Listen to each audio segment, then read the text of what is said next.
Folklore. The beliefs, traditions, and culture of the people.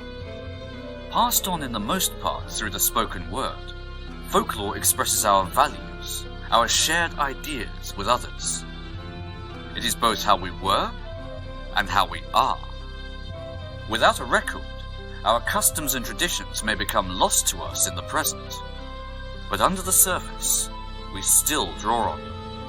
We still know. It's time to recall our forgotten history and to record the new. This is the Folklore Podcast.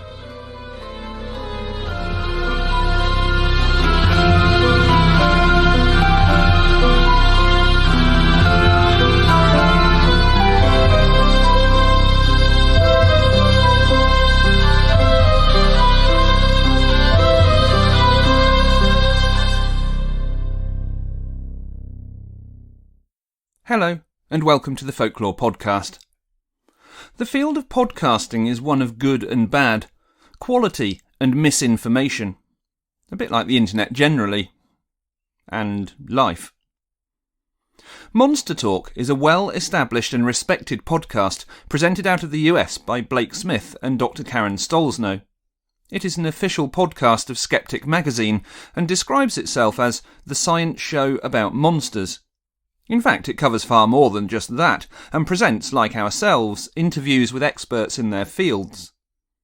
This month, we join up with Monster Talk for a crossover episode, where we discuss in more detail a subject we've covered before, that of my special area of interest, spectral hounds, and also the uses of motif within folklore.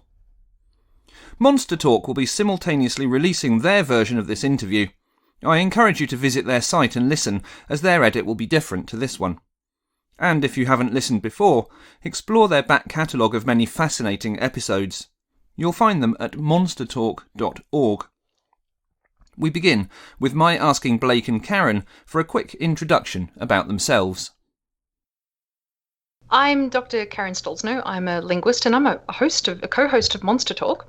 And I'm also an author. I've written a number of books, including most recently, Would You Believe It? God Bless America, Hits and Misses, and others. I'm also a skeptic and have been working as a paranormal investigator with a skeptical slant for 2 decades now. Wow. Excellent. Thank you, Karen. Blake, what about you? Sure. I'm Blake Smith. I am a host and producer of Monster Talk, the science show about monsters. My background is IT, but I have been an active researcher into paranormal matters really most of my life, becoming pretty much a skeptic in the, I guess, late 90s, something like 1997. But a lot of that had to do with the folklore, in fact. The work of Jan Harold Brunvand and his work on urban legends kind of opened the door to me realizing that a lot of things that I just took at face value were probably not quite what I thought. But I love monsters and fantasy and folklore, and I hope I'm not a boring old skeptic sitting in a lounge chair. Or is it lounge chair skeptics? That's not right. Armchair skeptics. Armchair, yeah. Depends what country you're in. I think I've listened to enough of your podcasts to know that you're far from that, Blake. I met Jan Brunvand years ago at a 40 Times event, and I agree with you. He is a fascinating chap, and a good introduction into the crossover actually between skepticism and folklore. Thanks. He's a hero of mine, and I've got a lot of his books, so good times. Cool. I guess we'll get into it then. All right, let's hit it. Yeah, there we are. Sure. So in this episode today, we're going to be talking about spectral black dogs through this lens of folklore. And in your book, Black Dog Folklore, you've got hundreds of references to these stories. But can you tell us how you in particular became familiar with black dog lore and how what sort of precipitated the collection of this book material? Yes, absolutely. I mean, I kind of came across a black dog by accident in a lot of ways. In the 1990s, I was looking at the archives of Theo Brown, who was a very, very well-known and well-respected folklorist in the UK throughout the kind of 1950s, 60s, 70s. She was a past president of the Folklore Society and very involved in that way. She lived in the area that I live in Devon, and she collected masses of information on pretty much every aspect of folklore that you could imagine. And she bequeathed all of her literary works and her collections to the University of Exeter, where they're housed now in the Special Collections Department. So when she died, all of that work went there. And in the 1990s, I was accessing those archives just really because I was poking around for anything interesting from my local area, because I'm very interested in kind of local folklore of the southwest of the UK. And that was primarily what I went in for. But then I came across this part of the archive, which was just labelled Black Dogs. And it kind of piqued my interest because there was a lot more of that than there was of anything else. It was stored in the way that traditional folklorists would normally keep materials, which is in any kind of random container that you might come across. You can ask my wife to clarify exactly how this works. So there was an awful lot of paperwork labelled Black Dog, and it was in kind of potato crisp packet boxes and a big blue metal ammunition tin from the army and all these sorts of things. And as I went through this, I realised that there was actually a wealth of information that Theo had collected. She was one of 3 folklorists in the UK who primarily collected Black Dog stories through the 1930s to the 1970s, I guess. So all of her archive was there, and within that were 3 draft copies of a manuscript on Black Dog folklore, which Theo was working on. She had worked on this book for some time. It had never been published, any of this material. She very sadly had a stroke, was unable to continue working on it. When she eventually passed away, all of this went to the University of Exeter collections.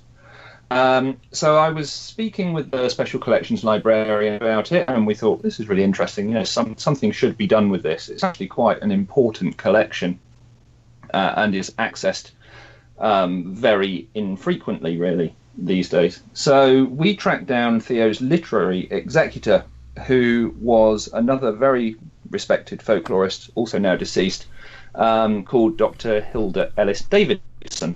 A number of people probably will know from, she wrote extensively on folklore subjects. And I spoke to Dr. Davidson, and we had a conversation about it, and she said, you know, as long as you can retain the academic standing and work in the manner that Theo was, this absolutely should be brought to publication in some way. So that was my original goal then, was to work on this archive and bring it to publication. As I did that, I became very, very aware of the fact that it was very much of its time in the style of language and the way that it was written. So actually the manuscripts that were there needed a very, very serious rewrite.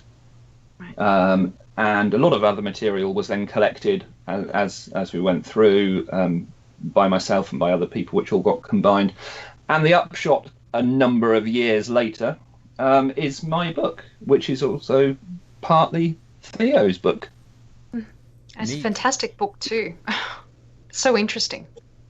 Yeah, it has an astonishing amount of material in it. I mean, information-wise, it's a reference that I think if anyone's interested in folklore or Black Dogs in particular, they really need to have a copy. Thank you. Yes, there's a lot that's gone into there, and a lot of collecting took place by a number of people really to form this book. Yeah, and so, you don't need potato crisp boxes to hold it together. Like it's all in a nice volume, right? So absolutely. I hasten to add, the archives at the university are now stored in correct archive boxes. That was just how it was when it originally went in. It has been sorted since then. It's a nice story. So what are these black dogs then? I know we've talked about spectral black dogs. Are they ghosts? Are they something else? Can they be lots of different things? Well, that's the $64 million question, really, isn't it? What are they? They are a number of things. They can be a number of things. but the caveat that I would always put in at this point is that I am a folklore researcher.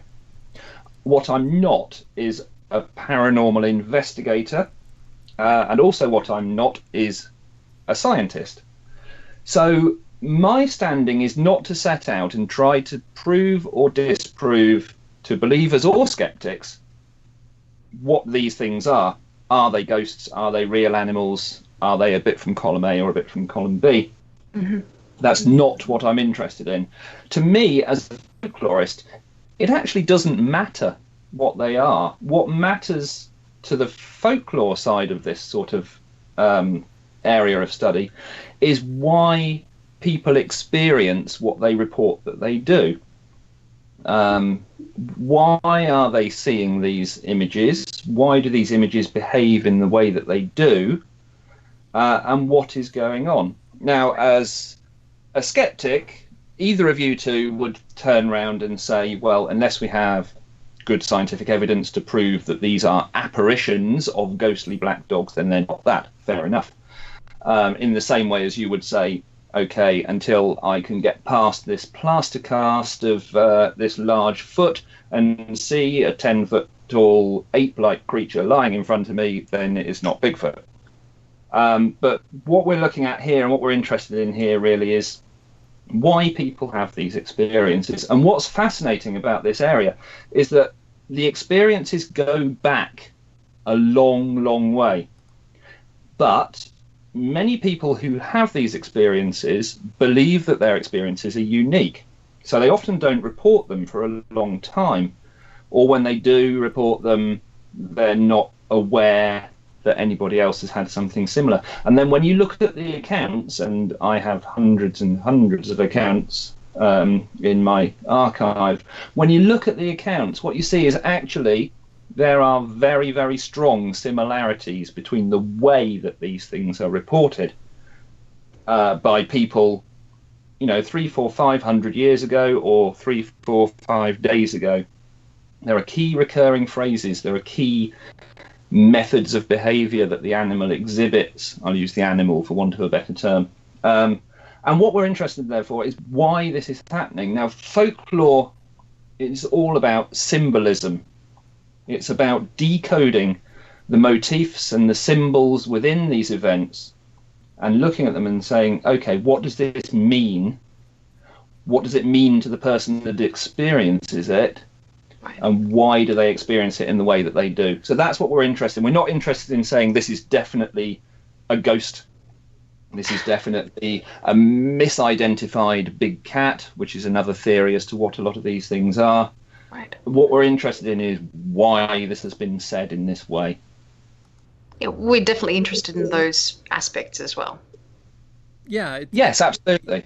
It's a different, I guess, a somewhat different modality, and so a lot of our work tends to be on evaluating whether things are provable, demonstrably so, that sort of thing, or what we don't want to do is get into it was probably this or it was probably that, which I always hate because it's so easy to just make assumptions, but. Be dismissive. Yeah, but I love these legends. I love the stories. I mean, I think that's one of the things that is important. Our show is not just a debunking show, which is, you already know this, but yeah, well, it's worth mentioning it. This is the key thing as well, isn't it? Because as skeptics, I think you would both probably agree that you have to approach everything that you look at as in an open-minded way. Should be. Yes, should do. Exactly. We try to. Yeah, it is. And as a folklorist, I do exactly the same thing. So if it relates an experience to me, I will be completely impartial, open-minded about it and say, okay, that's what you experienced, and then compare it to the record. Has anybody else experienced this? What could be going on here? So how does that work from a methodological perspective? It seems like part of what a folklorist does is collect stories, but stories can be created far more quickly and in much greater volume than an academic could collect them. So how does one determine what is worth saving and what's not? What's sort of the criteria for inclusion, if you will? Well, this is part of the reason why folklore collection, I think, has quite a bad rep with a number of other academic disciplines, because most of it, if not all of it, if you like, is important to collect, because we're interested in how things change and develop over time. So why do people experience things now in a different way to how they experienced them before, or in the same way? So what we're looking at is the way that this symbolism or the interpretation of this symbolism changes over time. So really we need to be collecting all sorts of examples. So the methodology really is if somebody has an experience that fits into the particular motif that the folklorist is interested in, then it's worth collecting that, because experiences over time are very similar, but how people relate them, you've covered this before, I think, in the show, how people relate them is different. So think about fairies, for example. So in Victorian times, earlier than that, people talk about being pixie-led or being away with the fairies. You know, they report absences for long periods of time. Fairies take human babies away and they replace them with changelings, so you get a sickly fairy baby in return. There is kind of interbreeding folklore between humans and fairies. Compare all of that with a number of the UFO abduction stories that you get in the UFO press. The symbols are really, really similar, even down so far as people who report being pixie-led and who report being taken to the fairy realm often report particular smells, earthy smells. Some UFO abduction cases, people report smells like cinnamon, which is a very earthy smell. So even down to that level, you're finding very, very strong ties between the stories that are being told. But the way they're being decoded and understood by the people who experience them changes based on the cultural patterns of the time. So in the Victorian times, fairies made sense. In the 20th century, UFOs make sense. There's a kind of modern adaptation. Yes, exactly. And that's exactly what happens within folklore stories, and the way that these experiences are related by people, they change over time. Ben Radford, I think you've had on the show in the past, looked at a very similar thing in his work on the Chupacabra, and how stories change and develop based on, in more modern times, the proliferation of horror stories within the media and the way that horror films are dealt with being much more intense than in previous times. And therefore, the experiences that people have draw on that culture. And you find it in black dog symbolism too. People in modern times are reporting much more demonic aspects based on the kind of lycanthropy and werewolf tropes that you get in films and stories these days. In the older accounts, they're a lot more gentle in many ways because they're based on the kind of Penny Dreadful style literature. It's how you draw on the culture that's around you to interpret your experience. So I find it... Go ahead. Over. Sorry. I find it interesting that you are talking about how these stories change over time, yet at the same time, you're also saying that there are a lot of similarities over time in the terminology that's used when people describe their accounts of what occurred. And I know that you've collected hundreds of accounts and these seem to be UK specific. Have you looked at stories in other countries? Are there similarities with these stories across culture and time? Yes, there are, both cross-culture and cross-time. You find them in both ways. So across time, for example, we go back to the earliest account that I know of, which I have in my archive, which comes from 1127. Wow. So we're talking like nearly 1,000 years ago.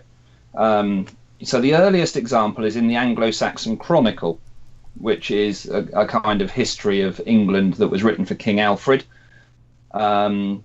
It was sent out to monasteries around the 890 AD time, and it was copied by the monks in the way that the documents were in that time. And these different monasteries held their own copies of the Anglo-Saxon Chronicle, but then they started to add their own history, more local history, to them later on. And the longest running of these chronicles ran until 1154, which was in Peterborough. And in that version, we find this account in 1127. And the account in that document says, and this relates kind of to the wild hunt aspect of the folklore, the account says, many men both saw and heard a great number of huntsmen hunting. The huntsmen were black, huge and hideous, and rode on black horses and on black he-goats, and their hounds were jet black with eyes like saucers and horrible. Now, what's important in that account is this phrase, eyes like saucers. Right.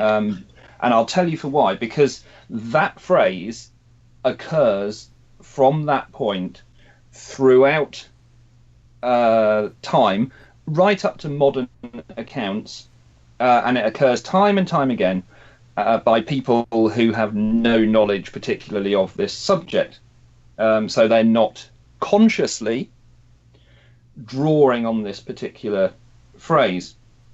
Now, there is a problem, which some people might have picked up on with this, and that's that this word saucers doesn't actually enter into the English language until the 14th century. So that translation is not actually strictly accurate. It's the translation that most modern documents that refer to this will quote.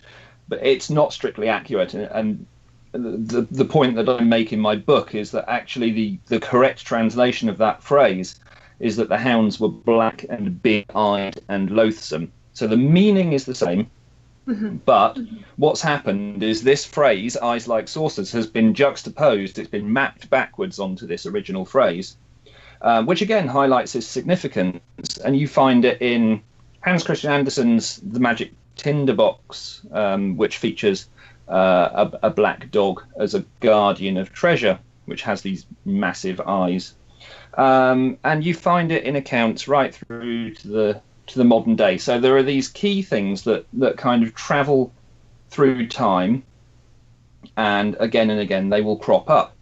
So the question that we have to ask is, what's going on here? Why does this happen? The hypothesis that's put forward by Carl Jung in Jungian psychology is that we're drawing on some kind of folk memory, a collective memory, and that is part of this cultural decoding of the symbolism that we take part in. So yes, across time we find these things, but yes, also we find them across different cultures internationally as well. So, for example, the Latin American version of the black dog is called the Cadejo.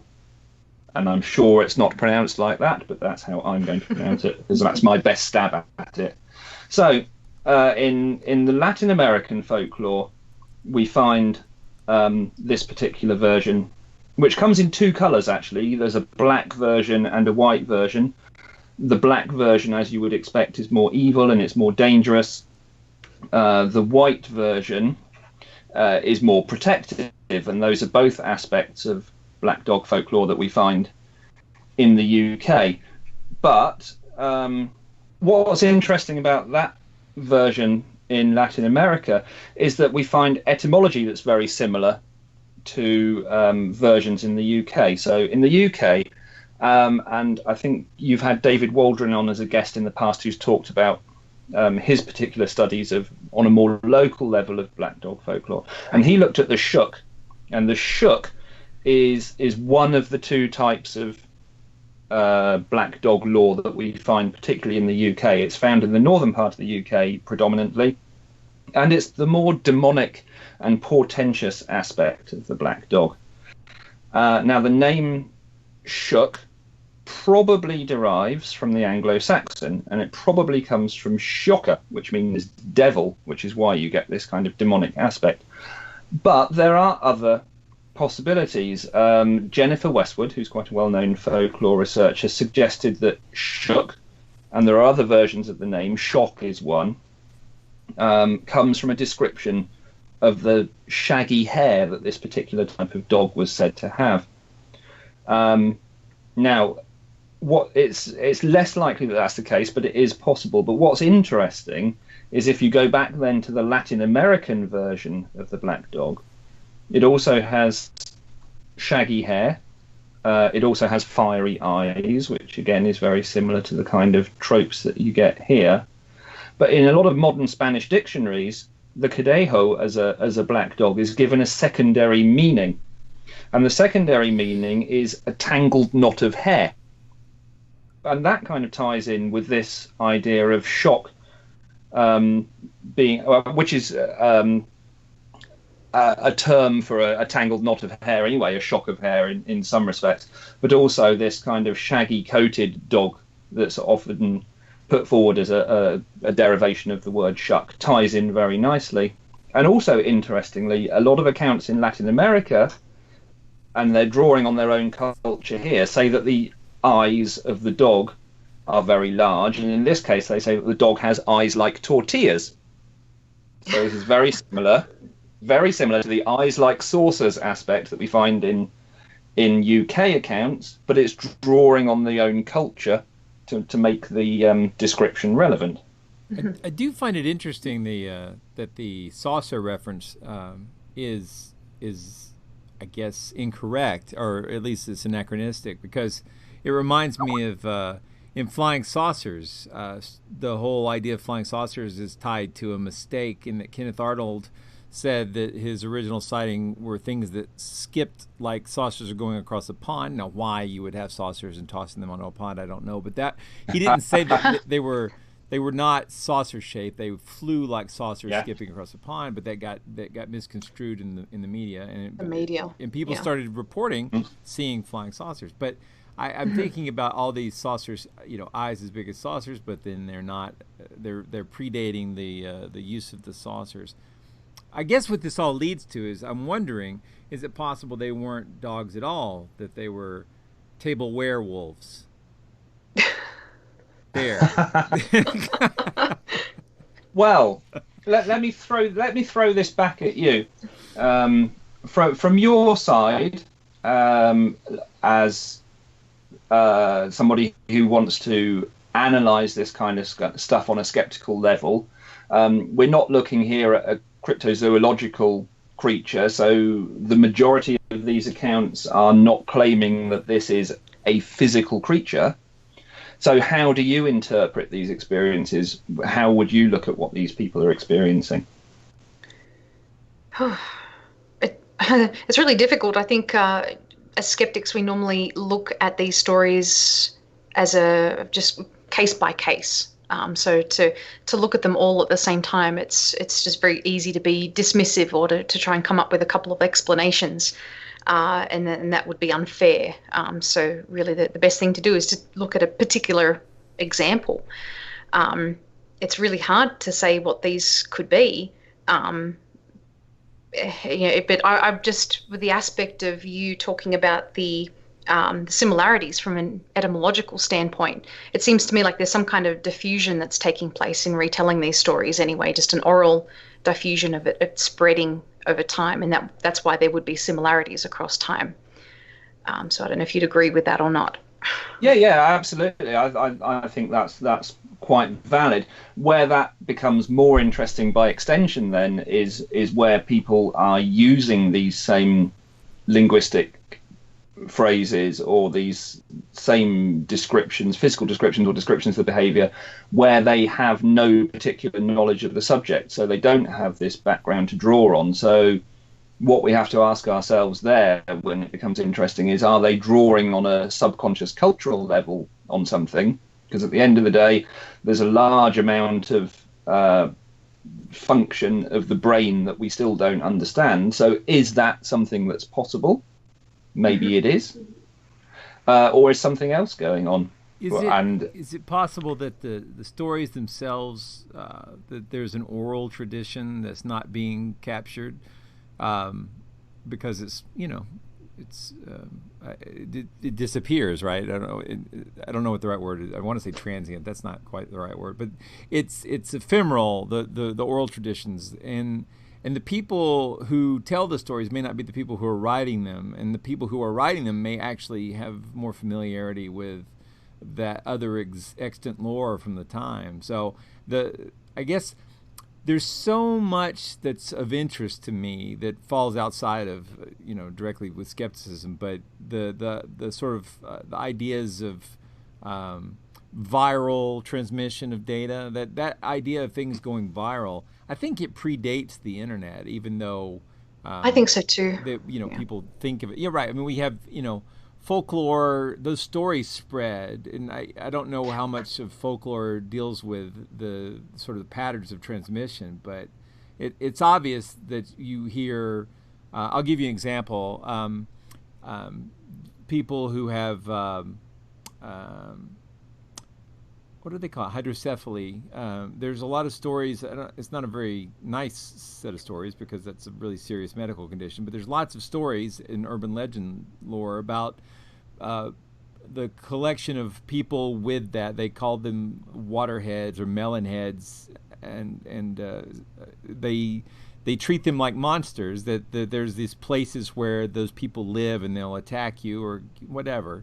It's a strange legend. I don't know why it exists, but it exists, and it's repeated in multiple locations because I've run into people and I've read where people say, oh, well, that's near my house, or, which is a classic urban legend thing where it didn't happen to me, but a friend of a friend, You're right. Yeah. Oh, yeah. Folklore is very well known. Right. So yeah. Those stories also predate the internet, and those stories are all over the United States. I know of at least 3 places, but I'm sure they're more widely spread than that. Yeah, doesn't it tie in with Roswell in some versions as well? The Roswell. It's entirely possible that it Have does. you not? I've heard that version that the Roswell alien autopsy footage, although not necessarily being said that is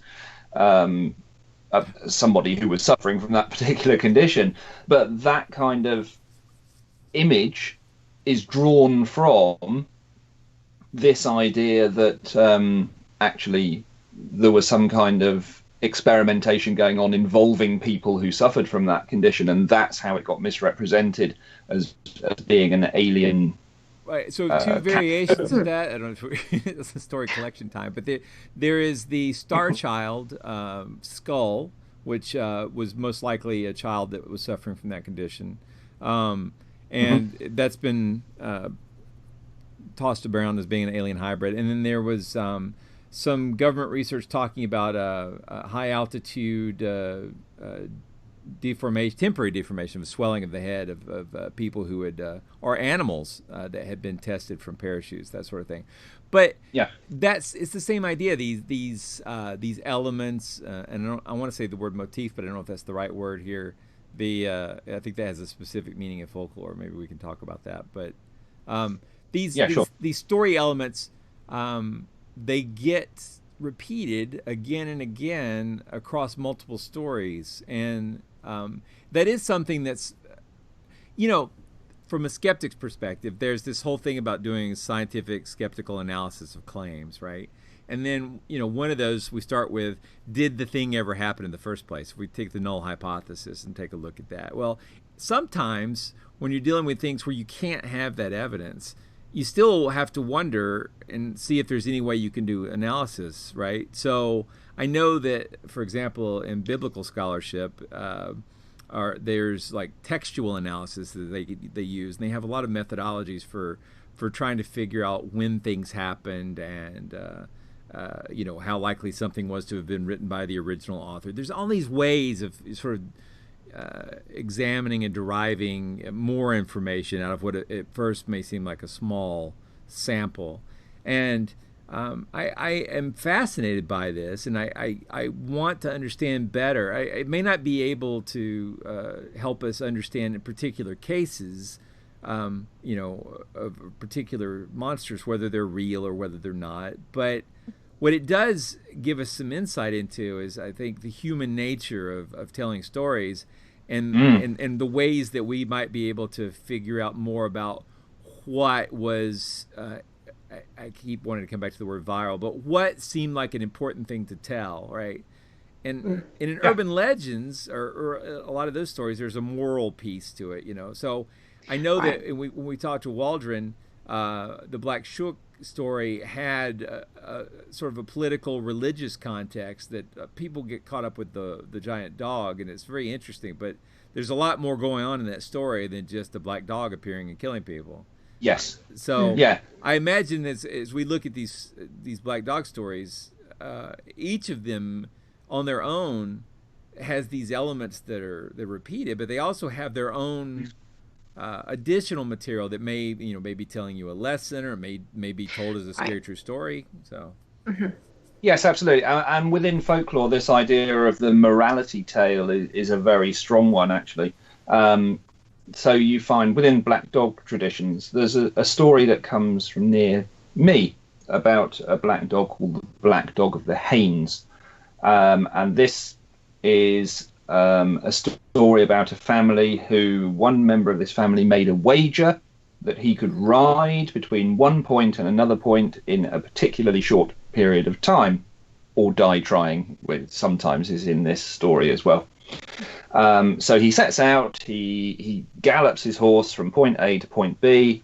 Just before he arrives at point B, this black dog jumps out, scares the horse rears, the man is thrown from the horse and he breaks his neck and dies.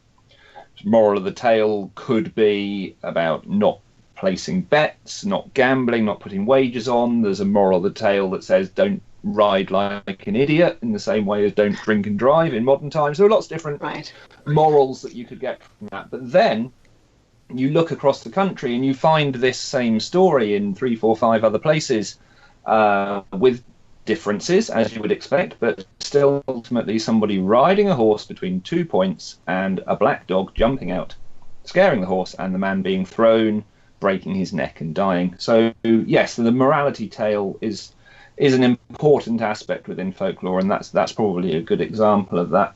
And this transmission does happen, and you're right, actually, Blake, about this kind of viral transmission, and it does predate the internet. As you were talking about that, I suddenly remembered being told, a trigger warning for anybody who's eating their dinner while they're listening to this particular podcast. They should know to not do that by now.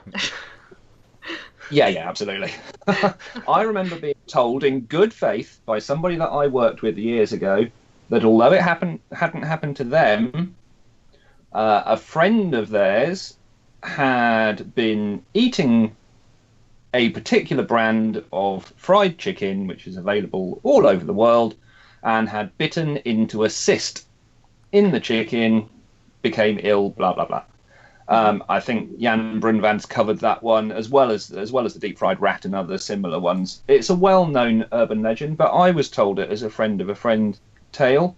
So it is like this viral transmission of memes these days. You had it before the internet, for sure. So we have the superstition about a black cat crossing your path and being bad luck. Is there anything similar like that with black dogs, and any other superstitions associated with black dogs?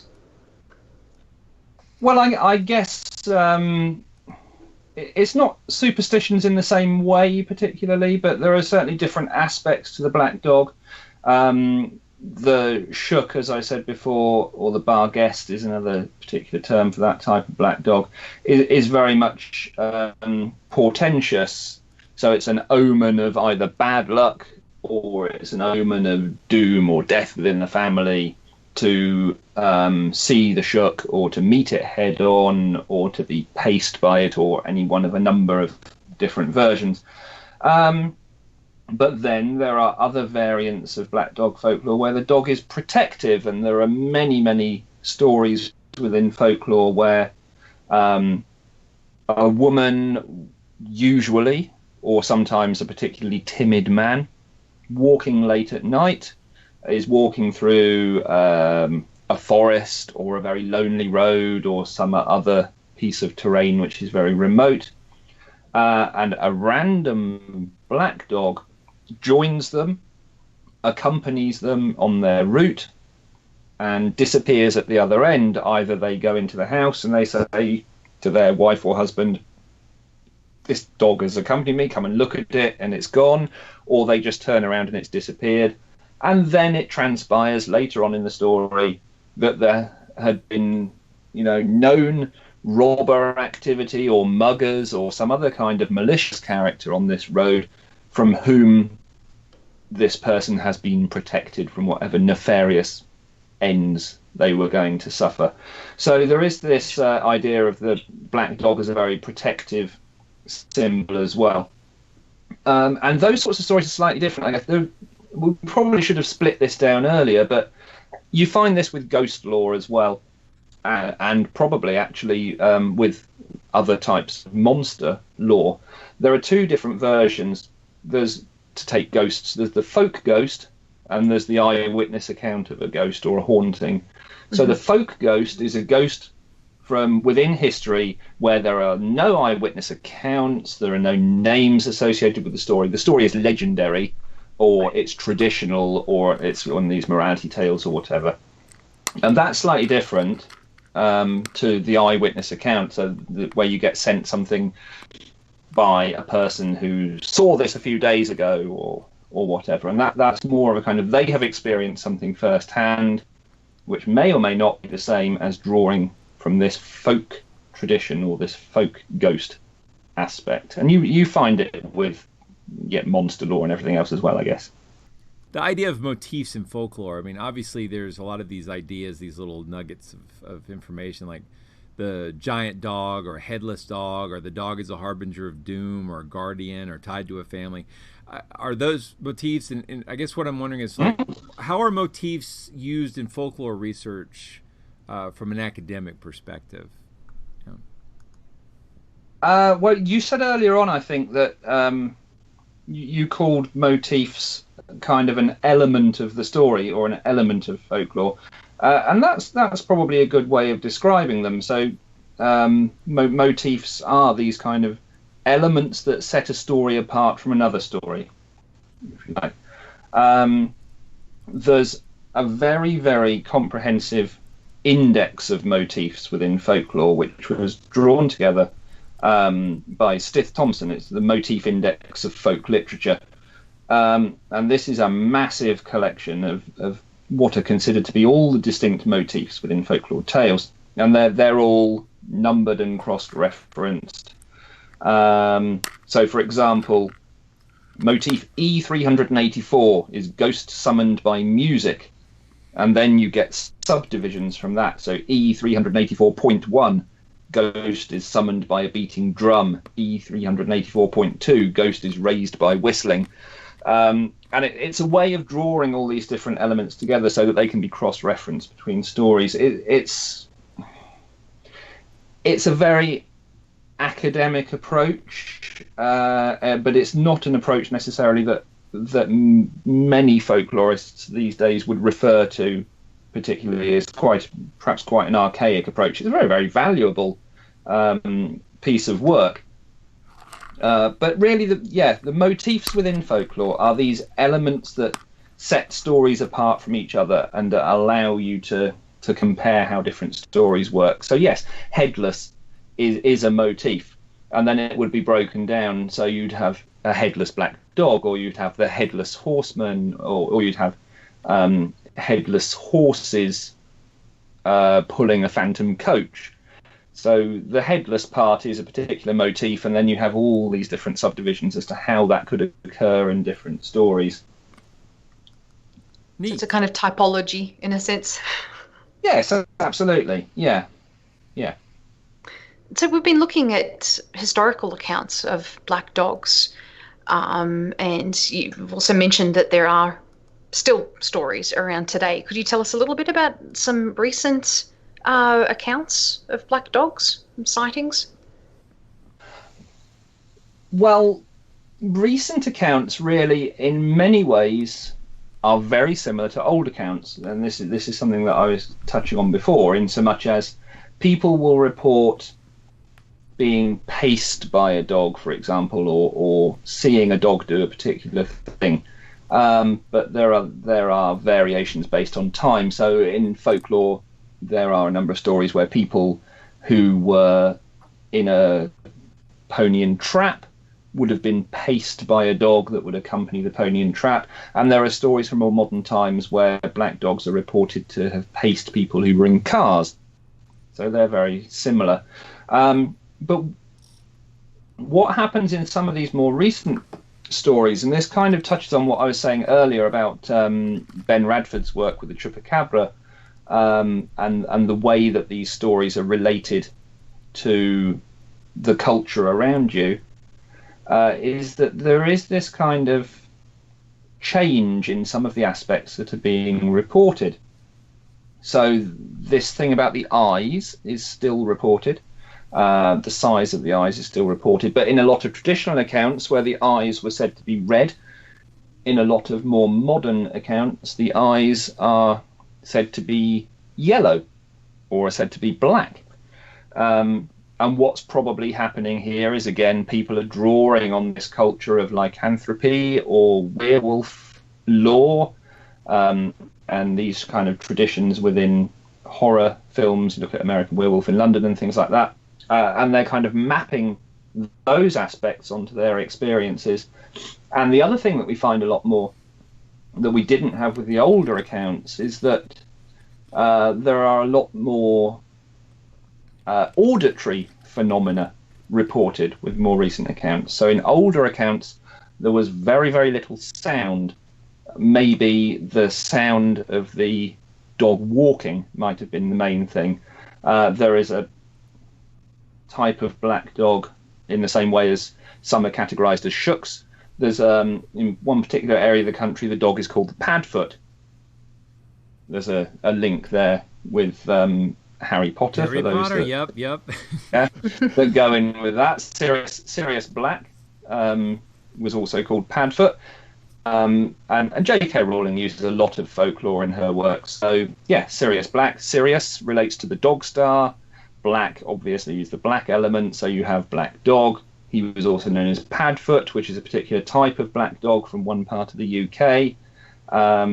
But yes, the derivation of that may well be the sound that the dog made as it walked. There's another variation of the black dog which is called the trash, and again that's probably comes from the sound that the dog's paws made as it walked. But aside from that, very, very little in the older accounts that suggest any kind of noise, whereas in more modern accounts lots of people report more demonic noises, growling or snarling, or more demonic hellhound style noises.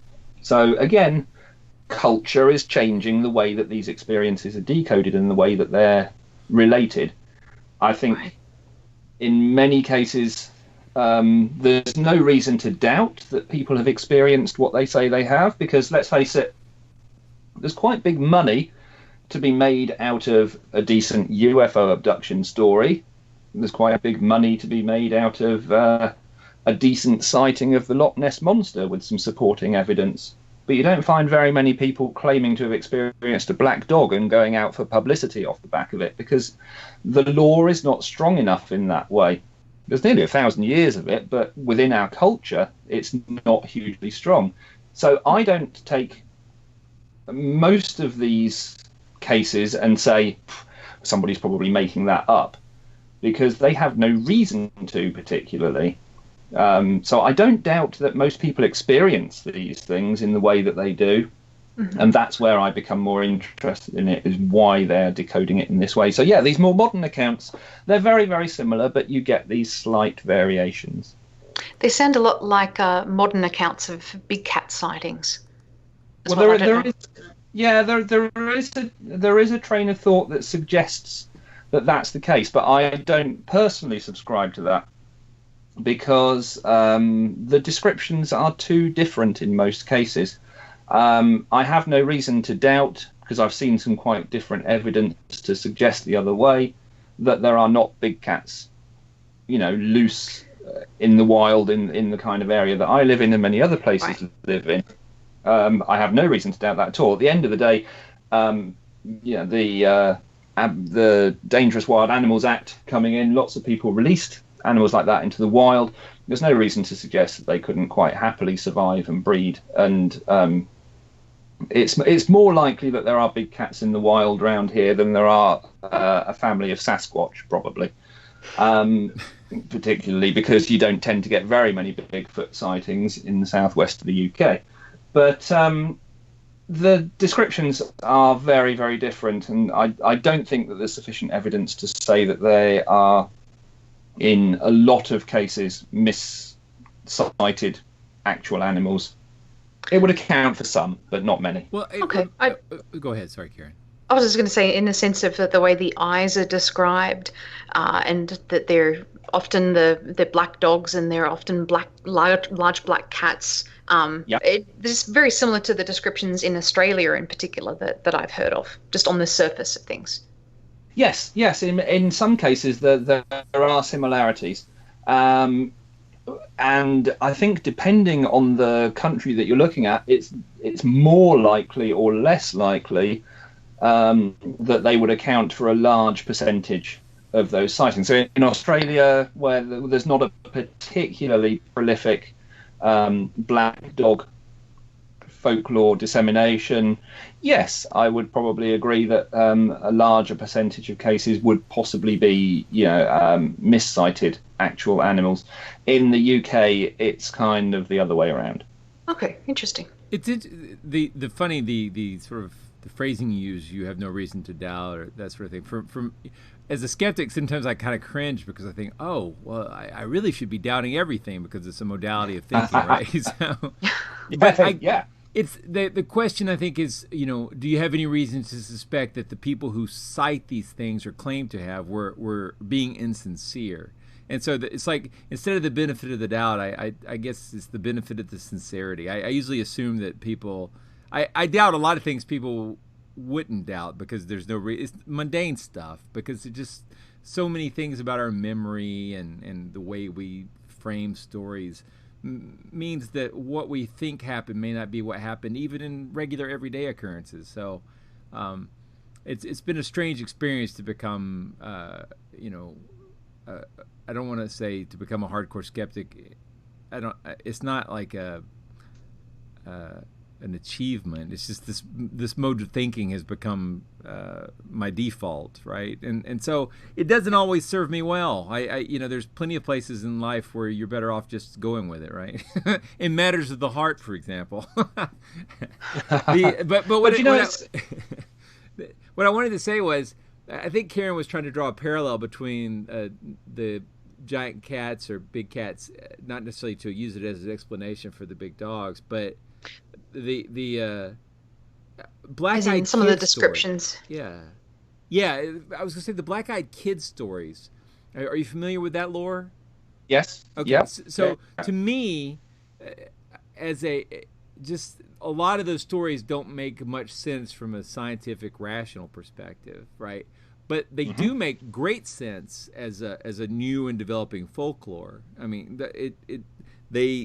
we can kind of trace them back to an original case zero, and as those stories have spread, people have added to the lore. And whether or not there's real things happening where people are really seeing things, I don't know.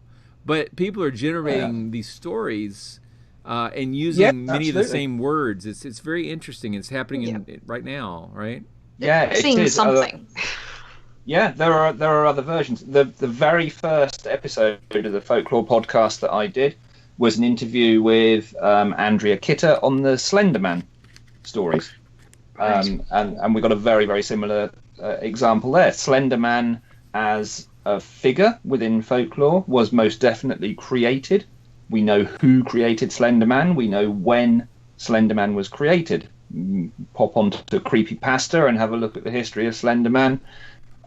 It's very, very easily traceable. But yet, it now starts to disseminate and it starts to enter folklore because people are reporting experiences with Slenderman like it is an actual supernatural character, not a created entity.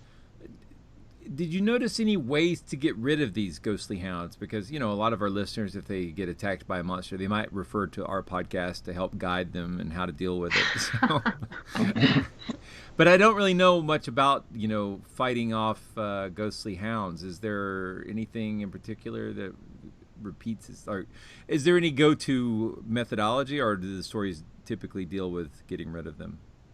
No, they don't actually. There isn't, within Black Dog lore, there isn't really that aspect to it. It's not that that people are hounded, for want of a better term, by them.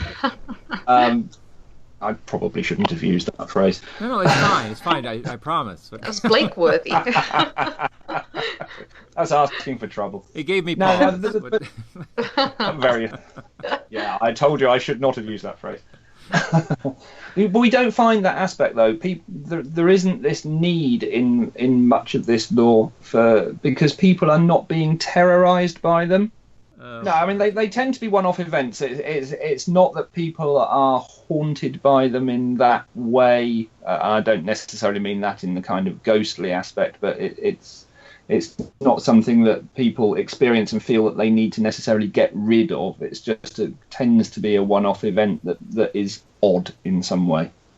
I wanted to ask as well, this is kind of a sideline question, but the stories you hear about an owner of a dog and they pass away, and then the dog sits as a guardian on their grave for years or for months or weeks or something like that.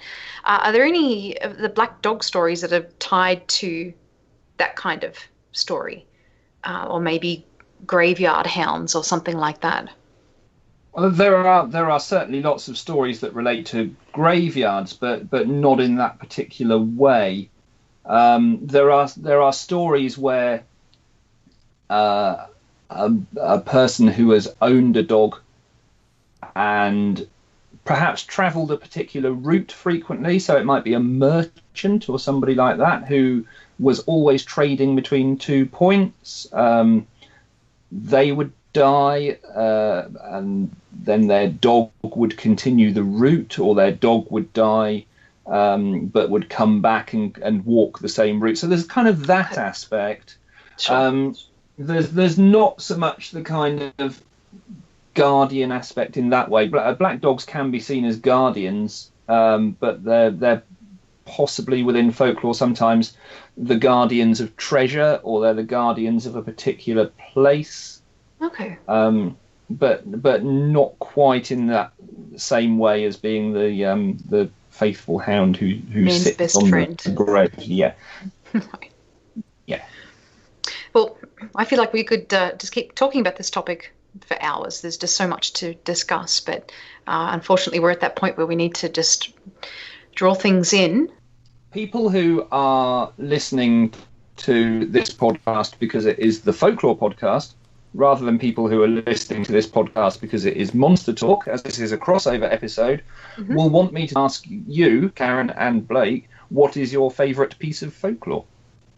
Ooh, nice. I'm very fond of the Lord Dufferin story. And he was basically retelling it. So for people who don't know, he claimed, or he told a story as true, where he was staying with some friends and he woke up in the middle of the night and saw a strange looking man carrying a box that could have been a coffin. He's not really sure. And the guy gave him a weird look, and he thought that was odd. But he went back to bed, and the next day he tells the hosts about it, and they say, well, they don't know who he's talking about. They know everybody in the village. They don't know who he's talking about. And then a few years go by, and he's in Paris, and he goes into a hotel, and he's about to get on an elevator, and he notices the guy running the elevator is the guy that he had seen in the lawn carrying that box, and he's taken aback, so he doesn't get on the elevator. The elevator goes up, and it crashes to the ground and kills everyone on board, including the mysterious man. And then, according to Dufferin, no one ever identified the body, but because of it, he had been given this sort of portent and was able to avoid this accident.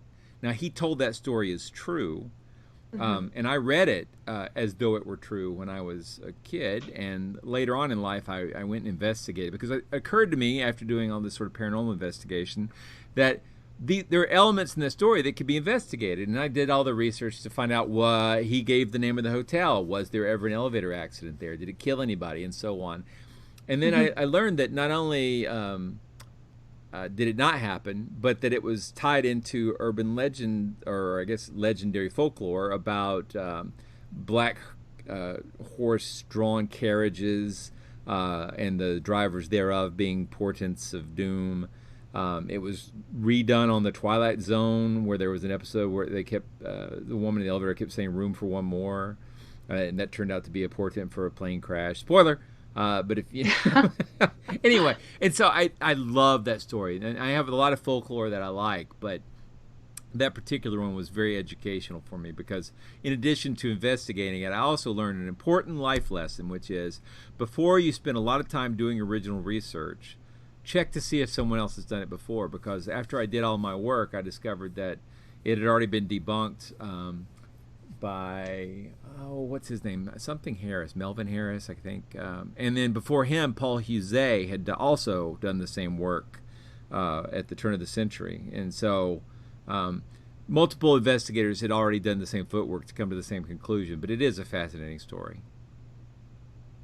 Yeah, that's a fun one. That's one of my favorites as well. And I guess just the one I'm thinking of now is not as specific as that. It's a bit more general, and there's no particular lesson to it.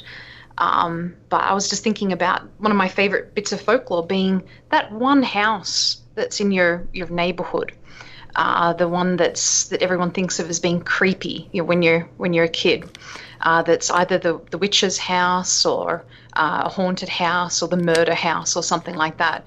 I was discussing this recently with my husband. It seems to be something that you find in the States as well as I found growing up in Australia. I'm not sure if it's the same case for you, Mark, in England, if when you were growing up, if there was a house on the street or in the neighborhood or in your suburb or city that kids looked at as being the creepy house? Oh, I think in some cases there absolutely is, and I think you'll probably find that in any location, yeah. Yeah. So often, Halloween's not a huge thing in Australia, but it'd be the house that you would avoid, the kids would avoid. And so the house that was in my neighbourhood, in my area, it was in Sydney, a place near Manly. And my brother, I probably shouldn't be talking about this, but my brother and a couple of his friends broke into the house one night to check it out and see what was going on there. And so they found some very, very strange things in there. There was a 6-foot concrete bath that they discovered. There was no one in the house at the time. They found lots of materials, Rosicrucian materials and books and pamphlets. And they also found lots of wads of German banknotes. So they thought, we're going to be rich, all of this money that we've found. And it turns out they were notes from the period of hyperinflation after World War I in Germany, where people are pushing around wheelbarrows full of money. It was just utterly worthless. So, just a very strange house that we all thought was haunted, or that there was a witch living there, or that a murder had taken place. And so I couldn't even tell you exactly where the house is today, but just a very strange place. And it just seems like across cultures there seemed to be this eerie, creepy house that kids avoid. My thanks to Blake and Karen for a fascinating discussion. There are full biographies of them and links to their work on our website in the guests section. You can also get our supplement for this episode, which is an extensive discussion on the subject by myself, on the website. Or get all of our supplements automatically by becoming a patron over at patreon.com/thefolklorepodcast. There is still time to vote for the Folklore Podcast as your favourite show in the British Podcast Awards for this year. Please visit britishpodcastawards.com/vote or use the link on our website or social media if you would like to support us in trying to win an award. Thanks for listening. See you next time. The Folklore Podcast is created and hosted by me, Mark Norman. Find out more about my writing and research at www.facebook.com/Mark Norman Folklore. The Folklore Podcast art director is Melissa Martell. Find her work at www.mdmcreate.com. The Folklore Podcast will always be free to listen to, but it is an enormous amount of work to research, create, record and write 2 of these episodes every month. And so we have created a simple way in which you can help to support the ongoing life of the Folklore Podcast. Please visit our website at www.thefolklorepodcast.com and click on support. There are various ways that you can help, and they don't all involve giving us money. Even just leaving a simple review on iTunes or other podcast apps helps to grow our audience. So please do visit and take a moment to help us to keep going. Thank you for listening. The Folklore Podcast theme music is written and performed by Gurdy Bird.